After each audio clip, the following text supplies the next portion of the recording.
Panasonic just registered 2 cameras in China. Is one of them the GH7 and the other one the S1H Mark II? Or could it be the S1R Mark II? But before we get to the details, please subscribe to this channel. It doesn't cost you anything, helps this channel grow, and keeps you up to date on the latest camera coverage. No sooner had I published a video on the lack of any information coming from Panasonic, including camera registrations, we found out that Panasonic does love us after all and registered 2 cameras in China. Once again, the information comes from a Weibo user, E8M, who has a rather accurate track record of finding camera registrations. So the first question I want to address is, what does a camera registration mean? What does it mean to you? Well, most importantly, what it means is once a company has registered a camera, whether it's in Russia, China, the United States, or Japan, it means that an announcement is imminent, meaning that we'll probably get some sort of announcement within the next 1 to 3 months. That's the normal situation. Now, if we get a registration just before Christmas, you can usually add another month to that because December is usually a write-off for camera announcements. So here we are in March. That would be April, perhaps, May, or June. So just before the summer break. This would be great news. This would be awesome news. So 1 to 3 months, but what does it mean in terms of what camera we could get? Well, let's take a look at the S1. The S1 and the S1R were announced at the same time, and that's going all the way back to the last decade, February 2019. And then the S1H was announced a little bit later, and I think, and correct me if I'm wrong, I think it was around May of that same year, so May 2019. Some people are thinking that it could be the GH7. Well, the GH7 was refreshed, the GH6 was refreshed just 2 years ago, again around the same time. So it's most likely that we'll probably see the S1 or the S1R or both, or maybe this is also possible. What do you think? Could they just go ahead and give us the S1H Mark II and then either the S1 or the S1R? Well, L Rumor says that one of the cameras will be the S1R Mark II. I told you that my trusted source told me that Panasonic and Leica co-developed and just announced the SL3, which can be pre-ordered today. And the agreements between Panasonic and Leica say that Panasonic will announce their high-resolution camera only a couple of months after this camera, with the same sensor and similar specs. The S1R Mark II will have better video though. That the S1R Mark II is going to be one of the cameras announced isn't completely unrealistic or unfathomable, but that it will have slightly better, the S1R Mark II will have slightly better video than the SL3. You'll understand the look on my face when we take a look at the specifications for the SL3. The SL3 has a 60 megapixel full frame backside illuminated sensor. Pretty good. It's going to have that new hybrid face detect autofocus system. It's got a pretty good tilt LCD. It's got an ISO range between 50,000 and 1,000,000, so that's pretty impressive. We've got a bit of a boost in low light performance, and it can shoot up to 15 frames per second, and that beats out the Sony A9R5 and the R4, which can do 10 frames per second at 61 megapixels. So 15 frames per second, that's an awful lot of data being moved around, but that's not what's surprising and shocking. Let's take a look at the video specifications. You see, the SL3 can do 8K video, 7680 by 4320 at all the basic frame rates, 24, 25, and 30 frames per second, giving us 300 megabits per second. So that is highly compressed. We have H.265 and H.264, and it can do DCI 4K at 4096 by 2160, all the way up to 60 frames per second. But external recording gives us 10-bit 422 via HDMI, and that's DCI 4K, and we can do DCI 8K 8192 by 4320, although that's 8-bit. Now, do you understand why I'm a little bit puzzled by this? Because Panasonic executives for the past couple of years have been saying, yeah, we don't really see the need to put 8K in our cameras, and they've been pretty clear about it.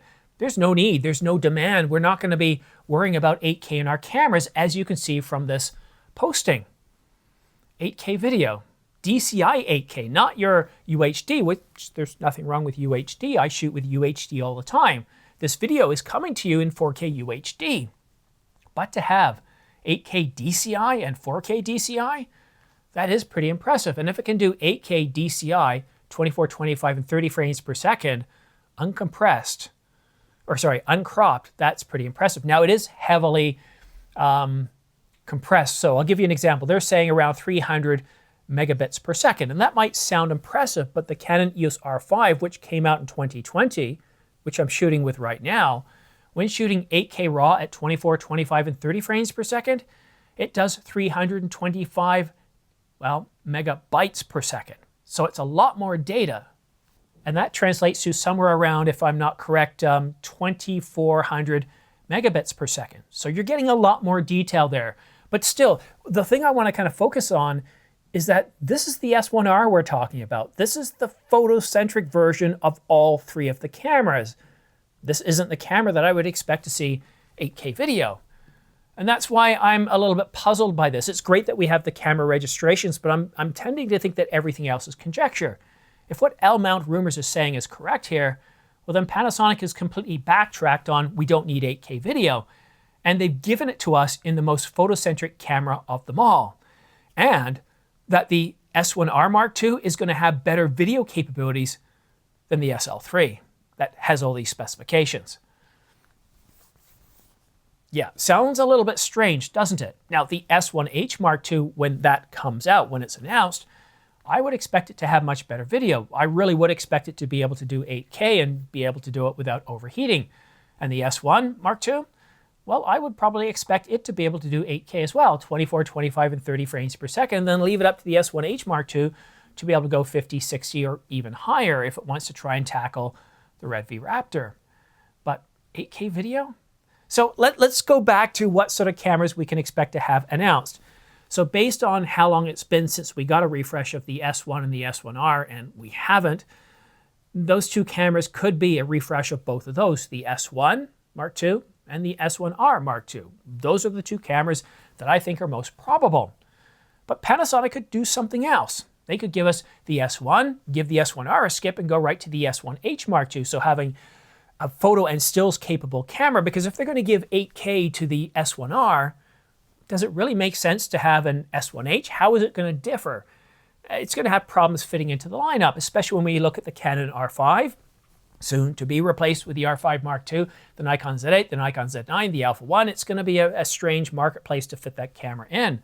But to have the S1 Mark II and the S1H Mark II makes a little bit more sense. But there is a chance, because of the popularity of the GH line, a line that's been around for 15 years now, to go ahead and refresh the GH6 and give us the GH7. And that's possible as well. We don't have any credible leaked specifications to go one way or another, but I think it makes an awful lot of sense to say that at least one of those cameras, the S1 or the S1R, will get refreshed probably in the next couple of months. What camera do you think we'll get? Which two cameras do you think Panasonic will release over the next couple of weeks? It's interesting.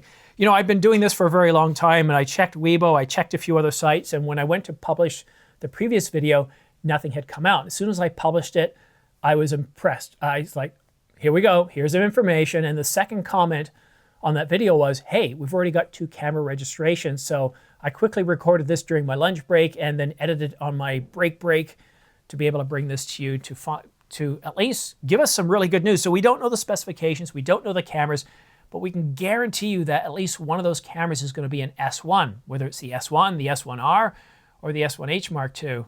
The long wait, guys, is finally over, and that should come around the same time that Canon announces their R5 Mark II and the Canon EOS R1.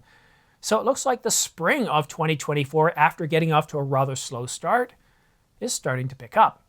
And if you're interested in purchasing any of the gear that's on sale right now, such as the Panasonic S1H, the S1 and the S1R, or even the Canon EOS R5, there's some incredible deals. You can get $1165 off the S1H with a 15 or 16 to 35 millimeter and a full kit of other accessories. The Canon EOS R5, $29.99, and I believe the Nikon Z8 was on sale on the weekend, $300 off.